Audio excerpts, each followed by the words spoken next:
ચારે તરફ બસ પાણીનું સામ્રાજ્ય। રસ્તાઓ ફેરવાયા તળાવમાં, ઘર દુકાનમાં ઘૂંટણસમા પાણી, ખેતરો બેટમાં ફેરવાયા। ગીર સોમનાથ જિલ્લામાં મેઘરાજાએ ધમાકેદાર બેટિંગ કરતા ચારે તરફ જળબંબાકારના દ્રશ્યો સર્જાયા। સૂત્રાપાડા, ગીર ગઢડા સહિતના વિસ્તારોમાં 4 થી લઈને 6 ઇંચ જેટલો ધોધમાર વરસાદ વરસ્યો। ટીવી સ્ક્રીન પરના દ્રશ્યો સૂત્રાપાડાના પ્રશ્નાવડા ગામના છે, જ્યાં કોડીવાડા વિસ્તારમાં વરસાદી પાણીનું સામ્રાજ્ય જોવા મળ્યું। શેરી ગલીઓમાં કમરસમાં પાણી ભરાયા તો ઘર અને દુકાનોમાં પણ ઘૂંટણસમાં પાણી ફરી વળ્યા। ઘરમાં વરસાદી પાણી ફરી વળતા ઘરવખરીનો તમામ સામાન પલળી ગયો તો દુકાનનો પણ માલસામાન વરસાદી પાણીમાં પલળતા દુકાનદારોને ભારે નુકસાની ભોગવવાનો વારો આવ્યો। સૂત્રાપાડાના કુંભારવાડા વિસ્તારની હાલત બદથી બદતર જોવા મળી। રસ્તા પર વરસાદી પાણી ફરી વળતા વાહન ચાલકો અને રાહદારીઓ હાલાકી ભોગવતા એબીપી અસ્મિતાના કેમેરામાં કેદ થયા।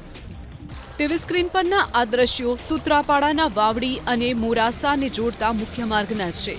રસ્તા પર વરસાદી પાણી ફરી વળતા વાહન વ્યવહાર સંપૂર્ણપણે ઠપ થઈ ગયો હોય તેવી સ્થિતિનું નિર્માણ થયું છે તો મુખ્ય રસ્તાની આસપાસના ખેતરો પણ વરસાદી પાણીથી તરબોળ થયા। લાંબા વિરામ બાદ વરસાદ વરસતા ખેડૂતોમાં પણ ખુશીનો માહોલ જોવા મળ્યો। છેલ્લા 24 કલાકમાં સૂત્રાપાડામાં વરસેલા 11 ઇંચ વરસાદથી ખેડૂતોએ વાવેતર કરેલ મગફળી, સોયાબીન, જુવાર અને બાજરી સહિતના પાકોને નવું જીવનદાન મળ્યું છે। સૂત્રાપાડાના લાહ વિસ્તારના ખેતરો જાણે બેટમાં ફેરવાયા હોય તેવા દ્રશ્યો સર્જાયા। ભારે વરસાદથી ખેડૂતોમાં વાવેતર કરેલા પાક સંપૂર્ણપણે પાણીમાં ગરકાવ થયો છે। વરસાદ આવતા ખેડૂતો ખુશ જરૂર છે, પરંતુ વરસાદી પાણીના નિકાલની કોઈ વ્યવસ્થા ન હોવાથી ખેડૂતો પ્રશાસન સામે રોષ ઠાલવતા પણ જોવા મળ્યા।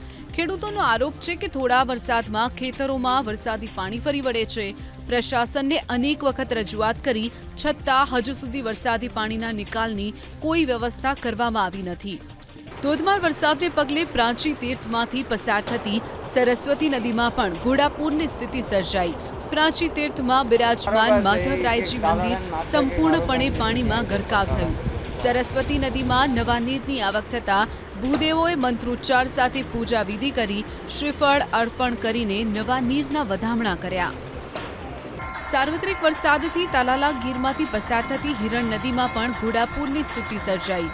ગીર જંગલમાં મધરાતે વરસેલા 2 ઇંચ વરસાદથી હિરણ નદીમાં નવા નીરની ભરપૂર આવક થઈ।